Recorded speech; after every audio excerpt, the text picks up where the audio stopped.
as the next few minutes move on. But we've got so much good stuff to do today that, quite honestly, we don't want to wait. We just want to dive right in. So let me start with just a little bit of an overview of today's session. First, I'll welcome everybody. It's great to have you with us today. I am Valen Brown. I serve as the CEO of the Alliant Educational Foundation. And if you don't know, that foundation essentially serves as sort of the philanthropic and charitable partner to Alliant International University and the California School of Professional Psychology.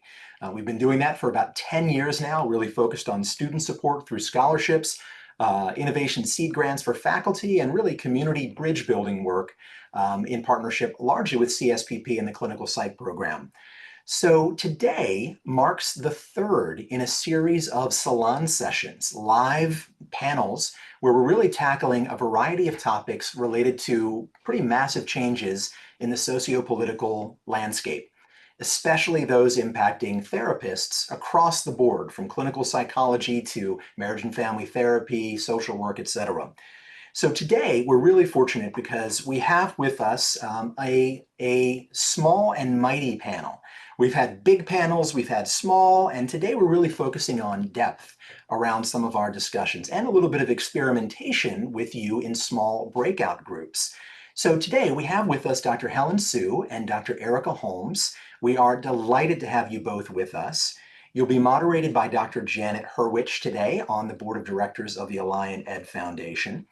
And we're going to structure today in three parts. The first part will be the panel discussion, where Janet, Erica, and Helen will be kind of spotlighted for the core session. We'll then move to a small set of group breakouts. You'll be randomly assigned into small rooms where there'll be maybe 5 to 7 of you in a room, and each room will have a facilitator to go through 3 core questions with small groups. We're going to get some feedback from you around those topics, understand how things are impacting you in your own work, and then do a very quick breakout synopsis, if you will, sort of a recap. We'll tee that up so everybody knows what's happening when we do it. We'll then move into some reactions and then an open Q&A portion of the event as well. We want to make sure we capture questions that you all may have as audience members. Most of those questions we'll tackle towards the end of the session today, but we do want to encourage you to use the chat function to be able to record those along the way, and then we'll plan to pose those questions towards the end of today's session.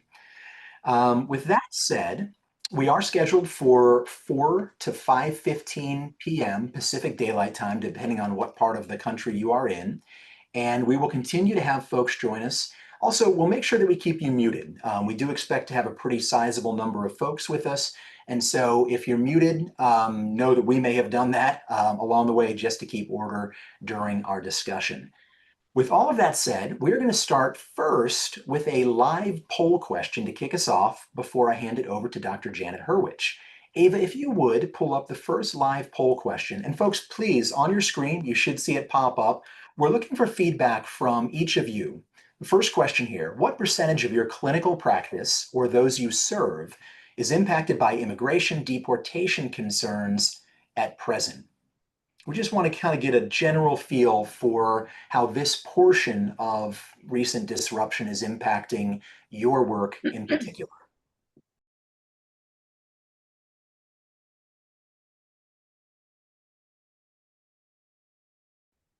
This is helpful. I appreciate everybody taking a moment just to weigh in. Looks like about 2/3 of you have had a chance to choose which option is most accurate for you. Maybe let's give about 5 more seconds. Okay. If you would, go ahead and we'll close the poll, and then can we share the results? I see it on my screen, but can everyone see the results?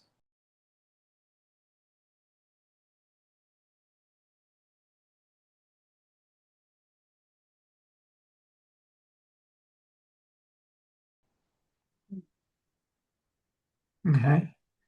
So that is helpful. We're going to have 3 or 4 more of these live poll questions as we go. It's giving us real-time feedback, which is extremely helpful. Let's go ahead and stop sharing the poll results. Abe, if you'd pull that down.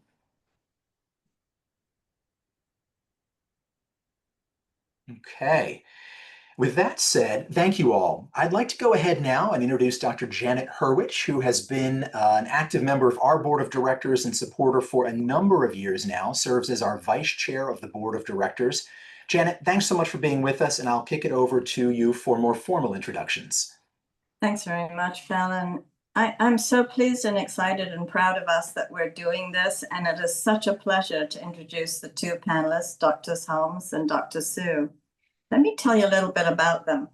Dr. Erica Holmes graduated from CSPP LA, and for over 20 years, she's provided therapy, she's taught in higher education, and she's provided training and consultation. During that time, her passion has always been to provide help where there is the greatest need. She's devoted herself and her skills as a psychologist to working with underserved, marginalized, and oppressed individuals. It's a real pleasure to have you here, Dr. Holmes. Thank you for coming. Then Dr. Helen Hsu, a graduate from CSPP Alameda, which is where I graduated from too. Welcome. Dr. Hsu is the Counseling and Psychological Services Director of Outreach and a lecturer at Stanford University.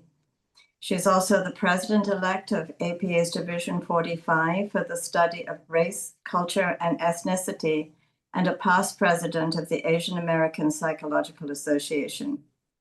Dr. Hsu is both bicultural and a bilingual clinician whose work is focused on intersectional diverse communities, and she has also, interestingly, created the Art of Grief course, which I found very interesting. So Dr. Hsu, welcome to the panel, and thank you both for being here today. Thanks for creating this space for us all. Yeah, great. It's so nice to, as clinicians, to be able to talk to people and have the opportunity to share what we're experiencing with others and to get feedback from them, which we hope will lead to more and more of these panels. So there are just a few questions I'm going to ask you. The first one is, as we all well know, there's a lot of social and political upheaval because of the current administration's policies and procedures. How do you see this in your practices affecting your clients? I mean, it used to be that this would be an unusual question. You know, you got a new president, it doesn't come up clinically. But I'm very curious. Dr. Hsu, may I start with you? Mm-hmm. Thanks so much. I think we have had about 6 years of unprecedented events, so we're all quite tired, but the last 6 months in particular as well have been particularly condensed. I find what seems extra difficult at this time is that every level seems to be impacted in terms of micro, meso, macro levels, and the sense of structure has really collapsed, like assumptions about safety. So in particular, I work with young adults, about 18 to 40. So there's really an impact on things like hope for the future. And I think the breadth is unusual in the impact, that there's economic fear, there's safety fears, especially if you're trans, undocumented, mixed status, person of color, person with disabilities, but economic fear and environmental fear as well. So the range in breadth is unusual, I think, in terms of how it's impacting folks' lives and all of ours. Dr. Holmes. I think that my current practice and also where I live, where I exist, is unique in that I'm in a community that is primarily Latinx. It's split between Latinx and African American, right? So my community in Southern California has the highest percentage of African Americans in LA County living in the city, and so I really see kind of like a dichotomy. Which has been very interesting and something that I hadn't seen ever had seen before, nor did I think that I was going to see. The reaction of my African American clients and my African American community and those in the African American community that I work with and live with has been very different from the clients in the Latinx community. And so what I mean by that is those in the Latinx community, of course, as Dr. Hsu said, have experienced heightened fears, heightened anxieties. There was the National Guard here, there was ICE raids. I mean, LA was hit very heavily, and so you see individuals, there was a study done, and the number of individuals reporting for work has gone down. People are within their homes. I've had clients who don't want to go out for groceries, get typical home repair things, going to Home Depot, all of those things, and of course not going to work. And so there's a lot of fear. There's also been a lot of rallying within the community. And I say that there's kind of like this dichotomy, or it's juxtaposed with individuals in the African American community who initially, after the election, many of my clients were in shock. They couldn't believe that this had happened. It was a lot of shock. And now what I've seen over the past 6 months is this kind of resolve. Some of the specific words that I've heard spoken is we're going to sit this one out. Like, looking at the polling numbers and the ways that African Americans voted, feeling as if we've done our part. And, when you look at 92% of African American women voted for the other candidate, and then, 80 some percent of African American men. And so there's this feeling of betrayal and a feeling like no one listened to our voice. And so we're tired of fighting. And so we're going to sit this one out, and we are going to be within our communities and do things that are more kind of like communal within the African American community. So it's really interesting to see that juxtaposition and that response. That's interesting. I didn't know about the African American women's votes, and I can imagine how betrayed they feel. Are people showing, I mean, they're not going to school and not going to work in some cases. Are they coming to therapy? Go ahead. I was going to say in my practice, so I direct a counseling center, and so there are like 16 therapists under me, and practicum intern, and also licensed individuals. And we have seen a drop off in our Latinx clients. Again, that's primarily who we serve. Majority African American and some Latinx clients, and we have seen them not coming in. I can think of a couple of clients where they are one spouse is a citizen, the other is not, and so the spouse that's a citizen has to pick up the responsibilities of the spouse who's not, because they're not going out. And so therapy is one of the places where they will let go of that responsibility because they have other responsibilities in the home. And so we have seen our clients not coming or putting therapy on hold for now. Is it the same if they're doing therapy online, or if they're coming to the office? Are they equally not showing up? We don't do telehealth. You don't do telehealth, okay. I may have been hearing, I'm at an institution, but we also have a lot of our clinicians in private practice, and telehealth is not as impacted, certainly. And also, I think we're all of an age, we're old enough that I've been through so many different presidential cycles that I've seen multiple times in the past, like when I was at a primarily K-12 Medicaid institution, that families did stop coming, and it's primarily Latinx families, and we realized we needed to be much more explicit that we don't report, and we don't, that there was a lot of fear and not understanding, because like, well, we're a government agency, right? We provide Medicaid, but like, yes, but no, your health records are separate. And a lot of our immigrant and international student and refugee clients really aren't as sure about like HIPAA and how that works. And we found it's really important to be super clear, but also for us we've become, quite frankly, much more vague about what we put in our notes. I feel like our own clinician sense of trust in the sanctity of things like HIPAA, it feels unsure, or we could be subpoenaed. And so, really that not being overly detailed in notes for particularly vulnerable clients, that is real. During a previous administration of a different president, I remember being at a clinic where we had to have a little drill and talk about what would we do if people showed up trying to look for one of our clients or trying to access private files. And that staff actually had to sort of prepare, like who calls legal, who calls the manager. So it's a level of fear that is very real, and does impact, of course, the care.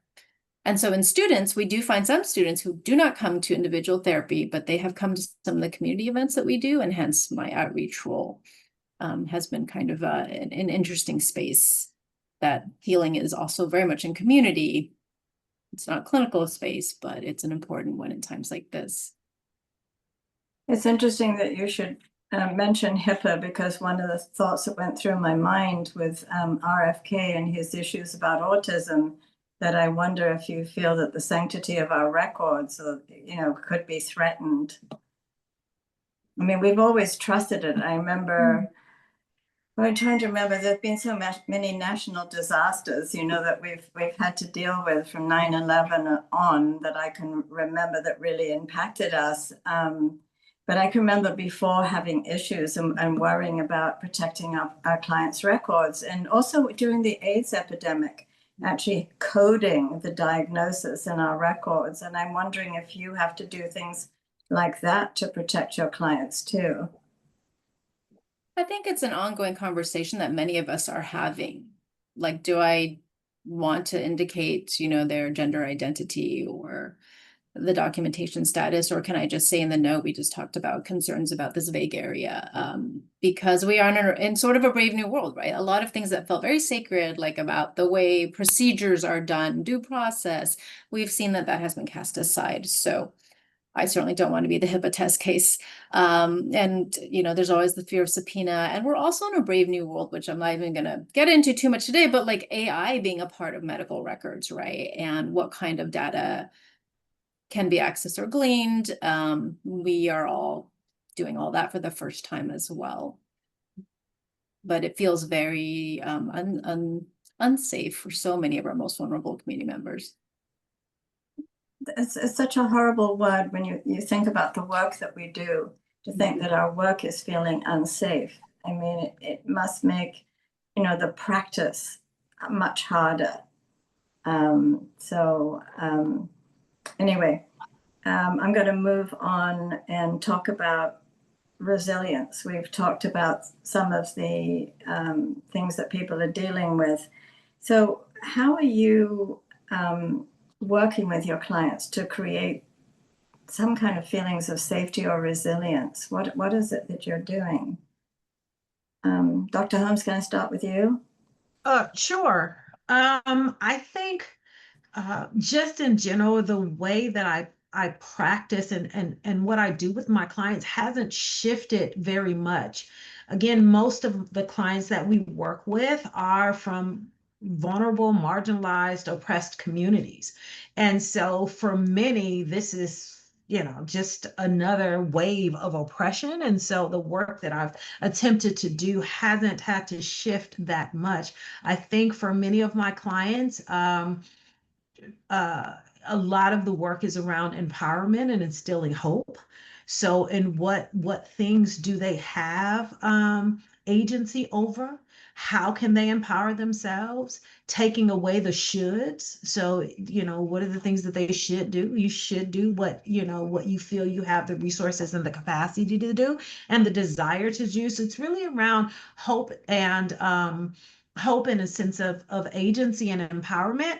In addition, again, working with my clients, taking into account all of the intersectionality that they bring into the room and how various aspects of their identity might be impacted, what issues might be more salient to them, and what might be pressing immediately for them, I think is important. Again, working with the client from where they are, not from what I perceive might be the most pressing for them. And then lastly, I will just just say something that I know, typically for clinical psychologists that we often steer away from, and that is really exploring clients' religious and spiritual beliefs, because for many clients, that is a place where they might find hope, where they might find or where they might look to in order to ask any existential questions that might be coming up for them. And oftentimes, in psychology, the twain should never meet. But really exploring with them, what are their beliefs about the world? What are their beliefs about why things happen? Why bad things happen to good people? And really exploring whether that's a sense, whether that gives them hope, whether that gives them safety, whether that gives them some reassurance. But I mean, if I summed it up, it's really about hope, empowerment, and a sense of agency. Yeah. Yeah. Dr. Hsu, do you have something that you can add to that? Talking about coping and absolutely. resilience. Absolutely follow along those lines. I will share, I'll put in the chat. There's like two conceptual things that I feel like for the last 6 months in particular, that's all we ever talk about. One is, the radical hope literature, right? Like, how do you persist in your joys and your culture and your values at a time that those feel under assault is essential. And yes, even though my joke here is that I identify as sort of a flaming atheist, and yeah, my closest partners at Stanford have been the Office of Spiritual and Religious Life, because I do so much grief work, and there is so much moral injury and existential instability right now. Like, we really do have to drill down, like, what is the shared beliefs and the bigger picture? This isn't a clinical problem, right? It's not you have depression because you need to do these things in your lifestyle. There's some very real things about institutional grief and fear and rage, and you need something bigger. So two concepts. I've introduced so many people to, there's so many great authors of the radical hope literature, but I do like Helen Neville's latest, which kind of identifies like 6 ingredients for joy in particular, which I love. And that feels like a structure at a time that things are very chaotic. And the other concept I've been talking a lot with folks about is the Indigenous literature on survivance, that sometimes I dislike the resilience and grit literature because it feels like telling a victim, well, you just got to toughen up and take it. You just got to be resilient. And right now it's relentless.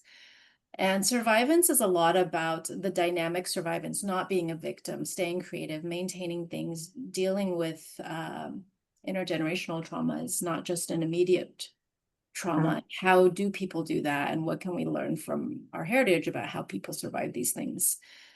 And those are a lot of the conversations, the 2 pieces I feel like I've been talking about the most with folks, like this idea of survivance. How have our people, survived many other systemic assaults on our well-being in the past? And what are the specific things that maybe each of us need to put in place for the ingredients of joy to not get lost in the despair or the rage? Yeah, I think what you say is interesting. As an immigrant, I feel fear too, and people are surprised, but it's you just feel different because you're made to feel different. Even if you can blend in easier than some other immigrants, it's not a happy place to be. So I have to ask you this then, to both of you: how are you taking care of yourselves as clinicians? The hard work that you do, the things that you hear in your practice all the time. What are you doing to maintain your resilience to deal with some of the intergenerational trauma that you are experiencing too? Dr. Hsu, I'm going to start with you. All righty. We are being tasked to practice all the things that we are teaching. I feel like a slogan in all of my work is this idea of holding complexity, and we're really being called upon to really sit with the scope of genocides and oppression and lack of safety, and also treasure every moment that is actually health affirming and life affirming. I had made an example of like a graphic from the Neville article about like 6 ingredients for joy. Like I have actually had to sit here and like think about like, what do I have in these and how do I maintain that? And how do I balance the doing as we do, right, to hold and support and teach and all the things that we do, but how do I also balance that with the real, sometimes the fatigue? Like there's a lot of grief. And that is very real, and I attend to that as well. And things that I've always done, for example, I've always used a lot of exercise as a coping and an expression. And I've also found that I am so tired now, and I've managed to injure myself, and I need to change it, like the type of exercise or the frequency, like, so the balancing act of all these things, right? And really being attuned and honest with ourselves to model that for our community, I think has been real. Yeah. Mm-hmm. It's too easy to push too hard and then to do damage to ourselves without thinking about it. There's not just the physical damage, as we all know, it's the emotional damage that we do and the stories that we hold. And there are some stories that cause us more pain than others because we share in some way the experience that our client is talking about. So, Dr. Holmes, tell me what you're doing. I think for me, what has been really helpful is really remembering my humanness and making that part of myself a priority. I think it's so easy as a clinician to, when there is this type of upheaval and all of the challenges and the issues that are going on, I think it's so easy for us to get stuck in the mode of helper that we forget that we are also human and that our role as helper and carer is only one part of ourselves, right? And so, this idea of, as Dr. Hsu said, we're in a position now where we have to practice what we preach. And so, for me, I have given myself a cutoff time. Mm-hmm. And for example, at 5:15, I'm going to cut off. And do the things that bring me joy, which is being with my family and being in my community and looking at silly cat videos on TikTok. So I really allow for myself to kind of unplug from everything and my professional self. And I take that hat off and I just become Erica. It's been really important. And it kind of goes back to this idea of a sense of agency. Like, what can I control? What can I? Yeah, and as you were talking about, the family and the community, I was thinking that one of the things so many of our clients don't have is to connect with their community because they're scared to, and they're not doing it. They're shutting themselves away. They're not going on the streets, and they're not doing things. I don't know if that's come up in your practice, but as we still have our communities, where in that way we're fortunate, but if they're really, really scared that they could be rounded up, that could be an issue. And again, I think because I'm in Southern California, right? And so we still have de facto segregation in LA. And so communities are together, they're staying in their communities with their neighbors, and many are living in multi-generational households. So if we talk about my practice and the people that I see, like, I haven't experienced or had my clients experience or even my neighbors experience that level of isolation. We, live in communities that are very segregated. And so folks in communities, I have seen them coming together. Even if you look at the opposition to ICE raids in LA, I mean, communities where, that's why they brought, quote unquote, the National Guard out, because there were parades and rallies in the streets of Latinx folks saying, no, we're not going to do this. So I haven't, seen that. And so I haven't seen that. I'm sure it's happening in other parts of California that are much more kind of segregated, where folks are isolated. But here, people are coming together, families are still together, and they're locking themselves away with their families. So not alone. And so, Wow. yeah, and again, so for me, having that sense of community, seeing communities in that way is very empowering for me. I've also taken up soul line dancing. That's been freeing.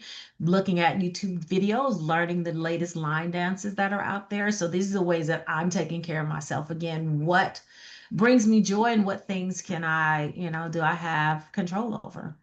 Mhm. I'm going to turn now to the last question, which is about what resources you recommend to clinicians and to their clients. And it's funny that you should talk about the line dancing, because one of my friends, I think, has taken up pickleball. Mhm. So I think she's in the audience. She knows who I'm talking about. But people are doing things that they didn't do because it's distracting and they need the break. So there are resources out there, and I'm wondering if there are some you could share with our guest today. You want to, yeah, continue that. It's such a good point about, do you have community, right? Serve a lot of students who are far away from home. And so creating community is essential. That things that get your body to physically move and things that allow the other parts of your brain to create are essential, right? Things like art and music and movement are essential throughout every culture and throughout everything in history. And it's how we record and express what we are suffering through, as well as when we are happy. I find in this area in Silicon Valley, having to reconnect people with the decolonized version of living their life, that just because you can't monetize something or be the most skillful artist doesn't mean it doesn't have a value for you to do the thing. Sure. That we have to live in the day-to-day of like, I'm going to go dance today, because not dancing is not going to also like improve this genocide. Like, we cannot make ourselves into human sacrifices. That does not serve the cause or our communities. So something movement, something creative. I often sit with people like, I don't care what modality you use. Are you a DJ person? Are you a dance person? Are you a weightlifting person? Like whatever it is for you. And something timeless, right? So really deeply like your values or spiritual or giving and community, something bigger than yourself, helps folks from sinking into that sense of despair or being lost. Right. Dr. Holmes. Yeah, and I also, would say whether it is a clinician, a professional, or even the folks that we're working with, like for me, I think community and connection is so important, right? And we coming out of COVID, we were able to see the detrimental impact isolation has on those. And so, you know, there are a lot of pros and cons to this world of Zoom and all of these boxes. But in times like these, having telehealth and Zoom groups and ways that people are meeting up remotely, I think can be very beneficial for people to stay connected. And there are numerous ways that folks can find groups that they can connect to that are remote, that are free, are low cost, just to meet people, to have conversation, to find supports, or even to connect, make connections based on shared interest. And so I think that it is important for us because for many, there might be a tendency to withdraw at this time. And I urge folks to seek out connections, to find support, to remember that they're not alone, and that, uh,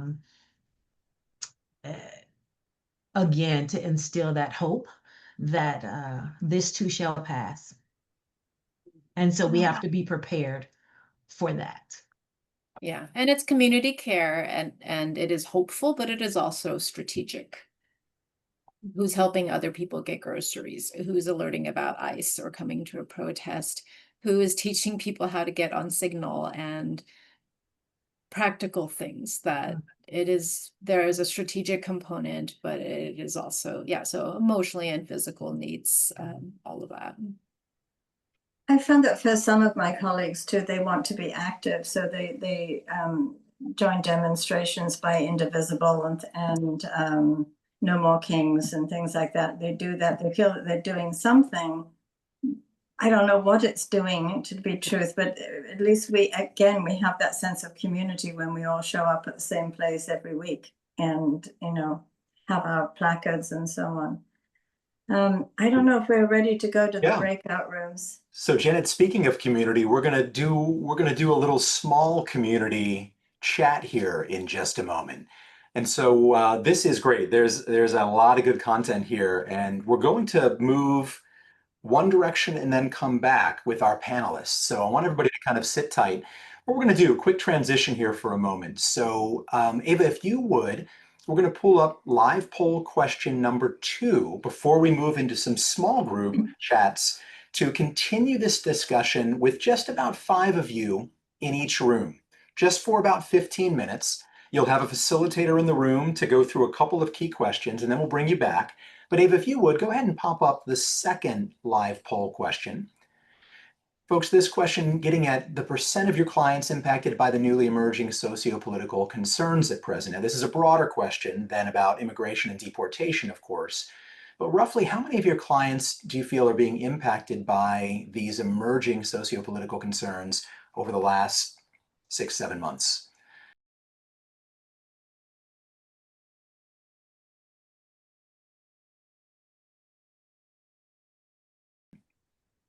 I'm not surprised that this one is trending as a higher percent of your client base than the specific question we asked in the first poll. Okay, we've got about 80% folks have weighed in. Okay, Ava, if you would go ahead and share the results.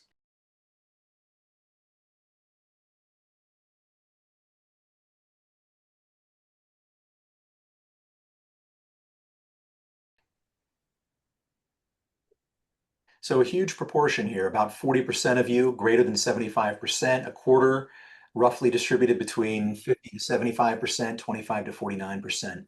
So that gives some sense of where folks are on this topic.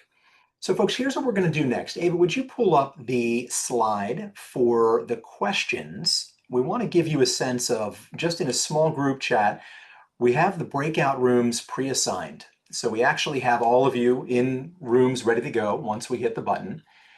Ava, are you able to share those 3 questions? Okay. As Ava pulls that up, these will help frame your small group discussions. And then in each of the rooms, we have Connell, Kumea, Julie, Don, Reggie, Mike, Manajay, Carolyn, and Stephanie. Those 9 individuals will have somewhere between 4 to 5 folks in each of their rooms to go through these questions in particular. Kind of parlaying off of what Dr. Holmes and Dr. Hsu were just discussing regarding your own take on specific services or resources tapping into right now that you think we should know about.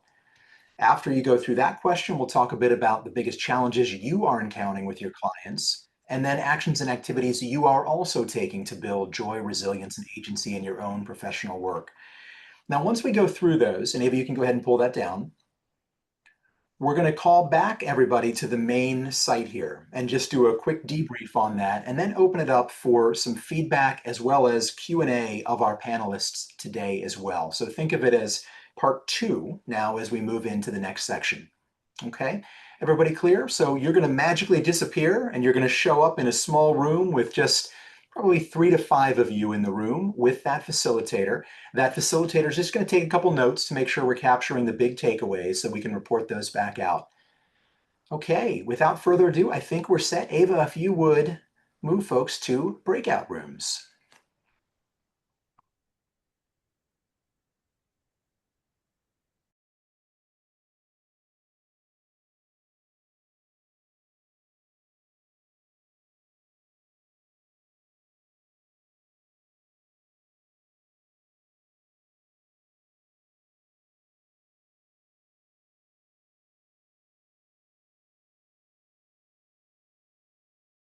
Okay, we are getting everybody back in the room here. Ava, Connell looks excited. Hold on.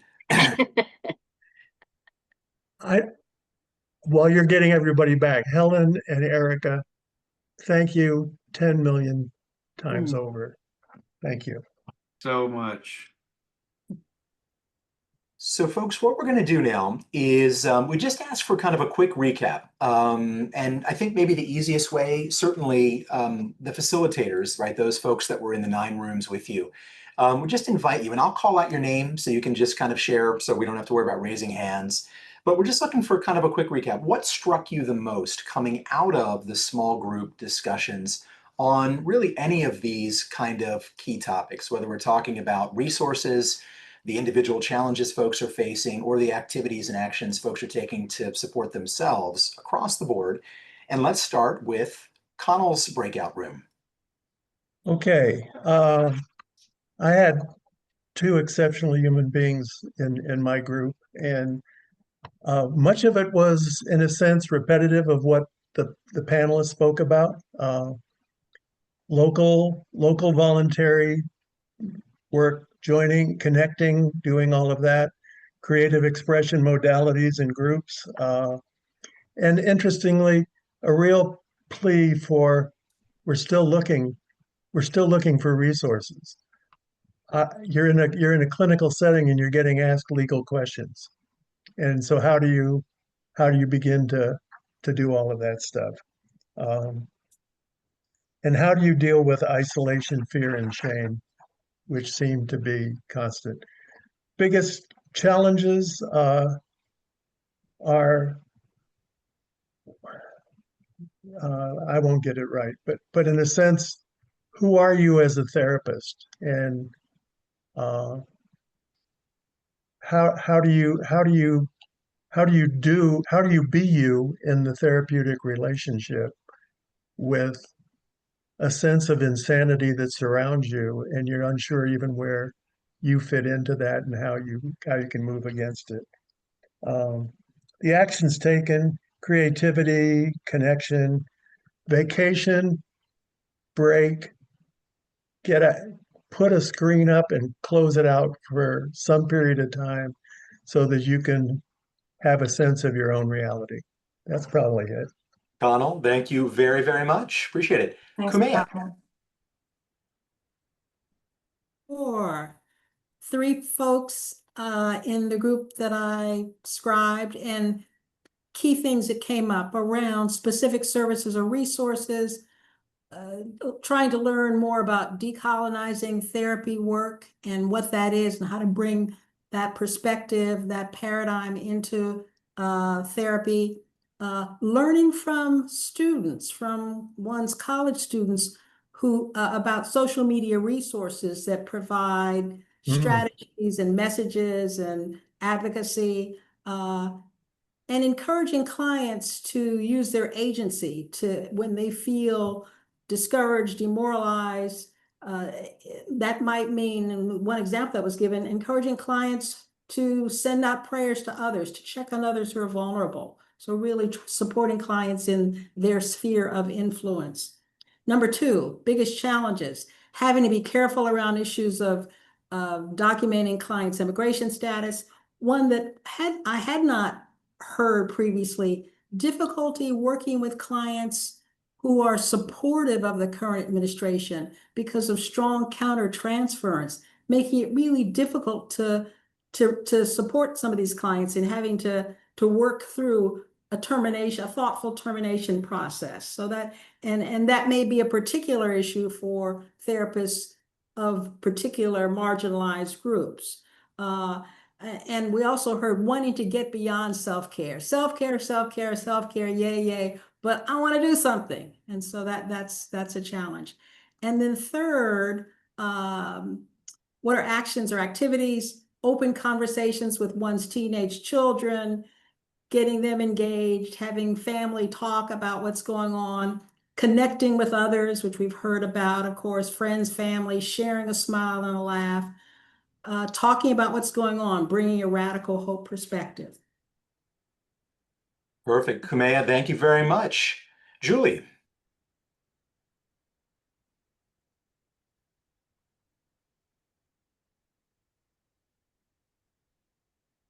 You're on mute. Sorry. You're Sorry. okay now. Sorry about that.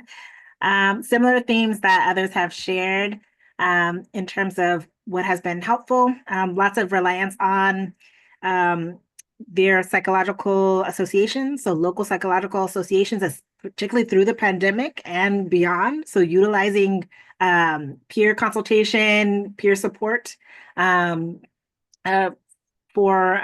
again through those really critical times, and now right they're very aligned, talking about additional communities like through CPA Division 2, so community, that community subdivision has been beneficial or helpful for the members in our group. Talked about webinars, so the Feeling Good Institute, David Burns puts on really wonderful webinars that are accessible and are consumer-based, so client-focused as well, and they're free. So that's a great resource that folks have tapped into, and really focusing in on the need for support for psychologists and therapists as they're triggered and engaged, but also having to navigate thoughtfully and intentionally with the clients that they're serving during this political climate. And thinking about the political impact and the economic impact of our clients, right? Particularly our undocumented clients that are faced with both wanting to show up, so wanting to help protect them and preserve their experiences.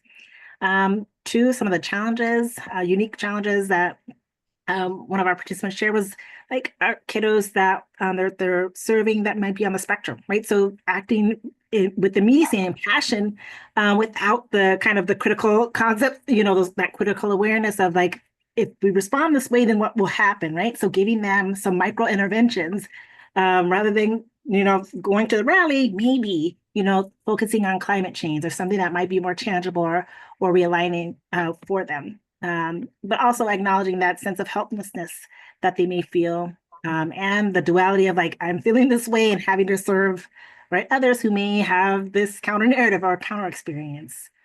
And then outlets for joy, very aligned with everyone else: music, dance, exercise, watching Netflix and chilling, engaging in conferences to restore joy, restore their hope and direction, right? So really, really thoughtful. Julie, thank you very much. Don. Yes, well, I had the privilege, we had a very small group. It was just me and one other person.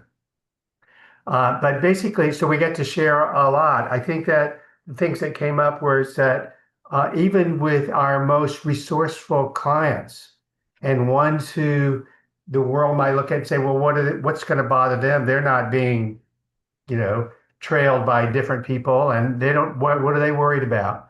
But I think that what we talked about was that uncertainty, regardless of what resources you have and what coping skills you have, they tend to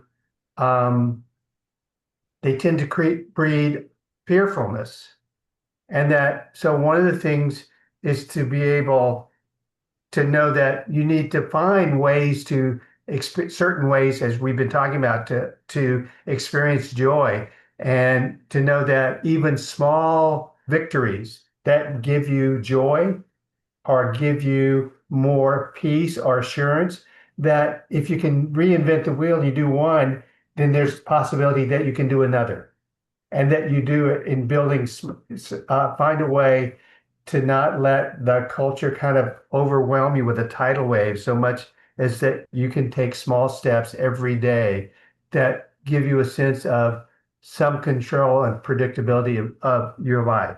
And I think that we also talked about joy, and that it's important to have that in your life, because otherwise you will be sucked into that tidal wave of fear and danger. And so we kind of talked about it from that way. And I think that it gave me a better perspective. It doesn't matter how well I think someone's doing. If they're uncertain, then they probably still spend more of their time thinking about the little bit of uncertainty. I talked a little bit about the 80-20 rule. So that might be 20% of my feelings, but it's consuming 80% of my focus. Okay, Don, thank you very much. Manager. Yes. So I had the privilege of being with two colleagues, and one of the unique ways we talked about specific resources that we can share was one of our colleagues is actually of teaching positive psychology, telling people that they can actually change their attitudes and think about and what they want to do in a much different way, in a more positive way, and how they can be helpful, and helping marginalized communities and connecting with them more. So you can provide more resources for them. I also, as a relational therapist, want to add that counting on relationships with fair-minded people can be a good source of connection and kind of helping us calm down. In terms of challenges, we talked about the only hospital in an area is going to be closed down because of lack of resources, and people are worried about losing Medicare and having one psychiatrist for the whole town and waiting for a year to have an appointment with that person, which may get worse because of the changes that may happen in the future. And so those are all worries that people have. And in something like flooding that used to be, okay, we get resources from the government, then it has become, are we going to get any resources from the government if anything happens and our community is not is not favored? In terms of action for joy, painting, quilting, TikTok, reading about narcissism. That was an interesting one. I think we learning in TikTok how to understand narcissists. So I think that's an interesting one. And then for me, I watch news via comedy channels. So instead of watching real news, I watch it that way because I will be completely out of control if I watch the actual news. So that's what we talked about. Manager, thank you very much. Stephanie. Yeah, so I had the privilege of meeting with two people, and one is a psychologist that's currently focusing on teaching. But some of the comments that I wrote down is that people are truly trying to find hope and joy amongst these unrelenting stressors, being really intentional about who you're going to be, who's going to be part of your community, where someone that lives in sort of in a remote way might have had a larger group of people that they interacted with, and now that group is much smaller, much more intentional because people are more careful around trying to be around like-minded people. One of the participants, as I said, is a professor and worries that they're not aware if the students are getting enough information about the impact of ice and how to prepare for that. So that's something we might want to follow up and see if Alliant or other schools are really coordinating opportunities for students to come together. Challenges, one of the participants wants to really focus moving forward on gender affirming support letters, just so concerned about the sort of unrelentless bad news, and want to be able to continue to provide hope. So I'll stop there because I know we're getting close on time. Stephanie, thank you very, very much. Mike. One of the disadvantages of going last is there's nothing else to say. But I will say, I had the pleasure of meeting with one person, an alum of the San Diego campus, who I will say I vaguely remember from toward the end of my career there. Resources that she's finding useful have to do with people she's worked with in the past, including a current Alliant faculty member. So there's that. Loneliness and isolation are among the challenges that her clients are facing and that she's facing. And joy for her comes from exercise. Now, this is important to me because I am an inveterate exerciser from since when I was in my 20s, and I have the broken down body to prove it. Oh, But that doesn't mean that I stop or that I think it's any less important or valuable. Mike, There you thank you.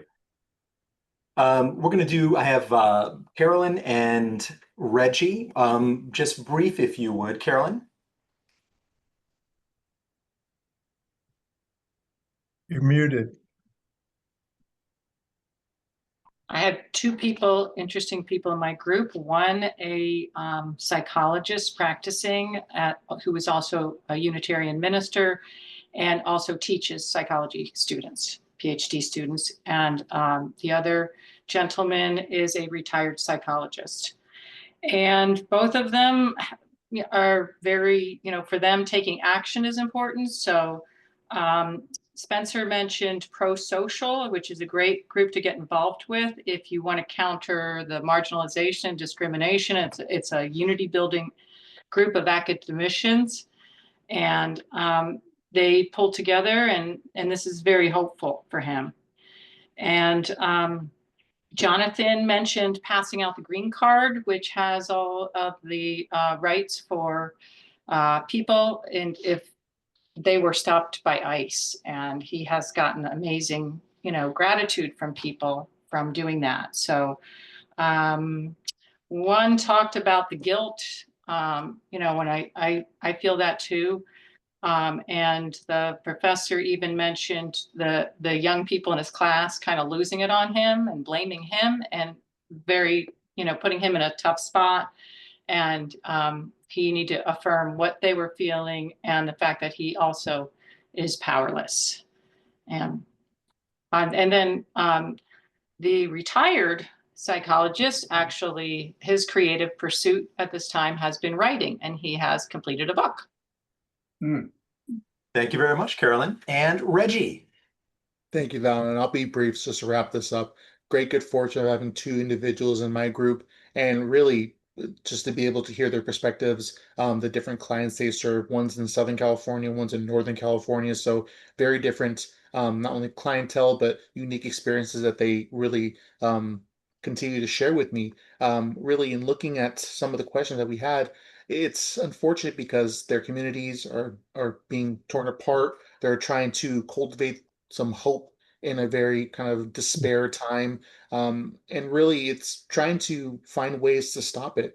I think Dr. Holmes even mentioned some folks are just sort of bowing out of the fight, saying, hey, this, I don't want to put myself at risk. So it's not only from an individual standpoint, but protecting your families, protecting those around you, protecting yourself.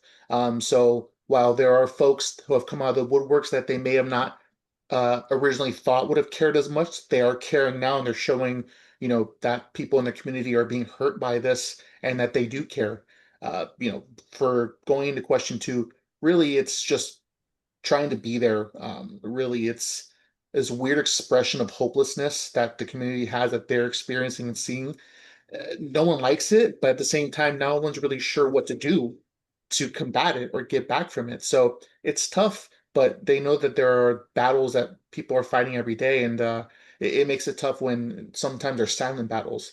And then both of them are early risers, up at 4:30 and 5 a.m. I think it is. They do things like meditation, stretching, going for walks, practicing mindfulness. Really, it's about taking care of what you can control. And the one thing we talked about was in the morning, you have that serenity, you have that peace. There's not as much hustle and bustle going about. So both of them being early risers inspired me a little bit, but really just to be able to own your morning and to set yourself up for a productive day was something they both take very seriously. Reggie, thank you very much. And folks, if you don't know Reggie, Reggie is also our Director of Alumni Relations with Alliant Educational Foundation and for CSPP and Alliant International University. So get to know Reggie over time. I want to just point that out. So what we're going to do, we're going to ask Erica if she's willing to give 5 more minutes before that hard stop as a means of creating resilience and separation between professional and private and family time. Actually, as a segue coming out of this question, Ava, if you pull up question 4, this is a question regarding kind of the network of peers, because what you just did in your small groups is so different from what we can do in a big panel, right?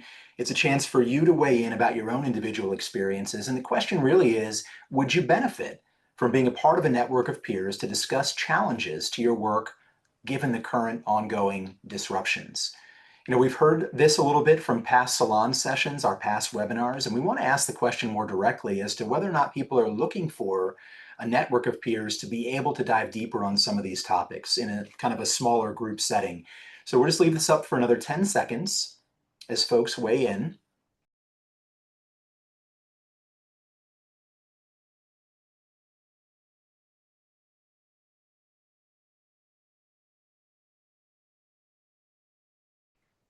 Certainly no right answer, but we just wanted to kind of get a live pulse on this question from the folks with us today.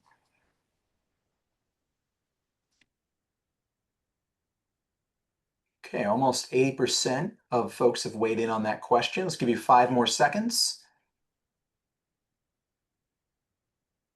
Okay, if you would go ahead and show the results if folks can't already see it.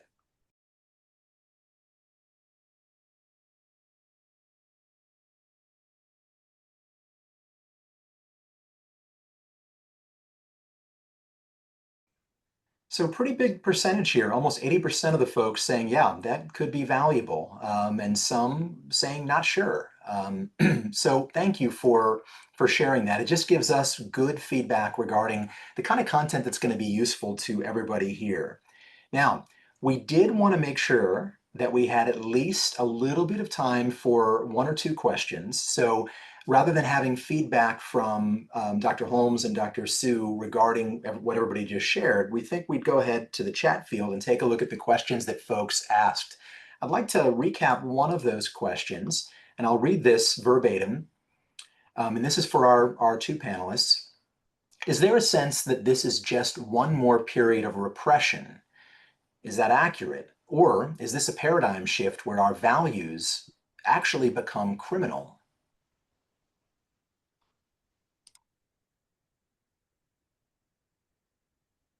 Say I'm not sure. We are certainly seeing that, but something that has been extremely helpful in making sense of all of this is a political and historical education, which isn't always emphasized in our clinical training. But there is a context, and you can very much see from other countries' trajectories where we might be headed. And so while is still a lot of space for this being a temporary issue, I can't say I have total confidence, as some of the safest people in my community will say, oh, in 4 years we'll be done with this. And I don't think that's safe to assume that. Absolutely not at all.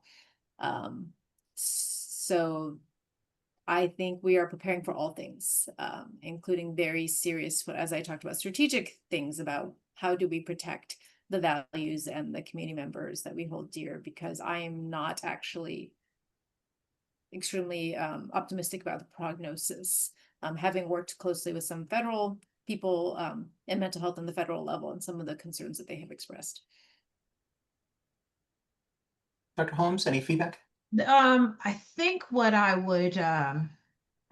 could probably add or piggyback on is the fact that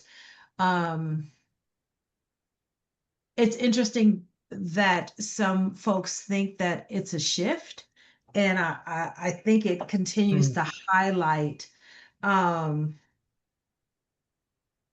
many different worlds that groups live in. The last part of that question was, did the values become criminal? And for some in the US, this is not a shift. It is just an unveiling of what has always been. And I think that what has allowed it to continue and get to where it is kind of a collective denial of what has always been murmuring under the surface. And I don't think that there will be a shift or a way to combat it or to stop it until there is an acknowledgement that this is who the US has been. Yeah. Props to that. I'll share a quick anecdote of how this affects us as clinicians. I remember being in a SAMHSA deployment doing some disaster relief after Hurricane Katrina, and we would debrief every night. And there were some clinicians who were really struggling with what Dr. Holmes talked about, who were just like, I can't believe this is happening in the United States. Like, I just can't believe. And they were really having a lot of problems. Comprehending and being useful and just, sort of their worldview and comfort being shattered. Whereas there were others who were like, well, unfortunately, this is what I'd feared or what I'd heard or what I've seen. And how do we deal with that and still be effective, right? I also want to point out there are some great resources that a few of you have put into the chat field. And so there are, if you're not using the chat field, just notice that there are some links here to websites, to books, and some of those resources as well. Also, the scribes that were in the breakout rooms will also be providing us just a quick written summary of some of the things that you all recommended during your chat in the small groups today too, which is extremely helpful. There is always a lot more we could be discussing. And we said, look, folks can give us about 75 minutes, but more than that, we know it's tricky at the end of the day. But here's the thing, we wanted to seed with everybody also. One last question, Ava, if you would pull up the final live poll question. This is about getting your feedback about what's resonating. Let me pull this up. And this is an open text field, so you should be able to enter your feedback on this. But we're looking to see what's resonating for you. What other related topics would you like us to consider hosting over the next 6 months? And speakers specifically that you feel can really sort of tackle those topics with the kind of wisdom and understanding that Dr. Holmes and Dr. Hsu have done with us today.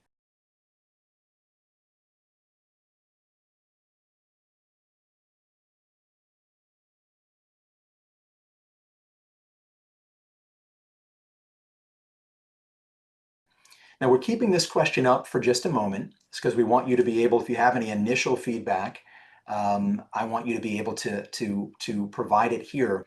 But you're also going to get a survey. So tomorrow morning, you're going to receive a follow-up. If you're in this session today, we have your email address, presumably, if you RSVP'd. And we would then follow up with you with a survey tomorrow, just some feedback about the session, but also this same question will be posed in that survey. So you have a chance to think about it a little bit more in terms of what else do you need to hear about, learn about, be in community about, and who can help sort of lead us as we continue to grapple with these challenges and bring wisdom to the table in a way that can really be useful to everybody.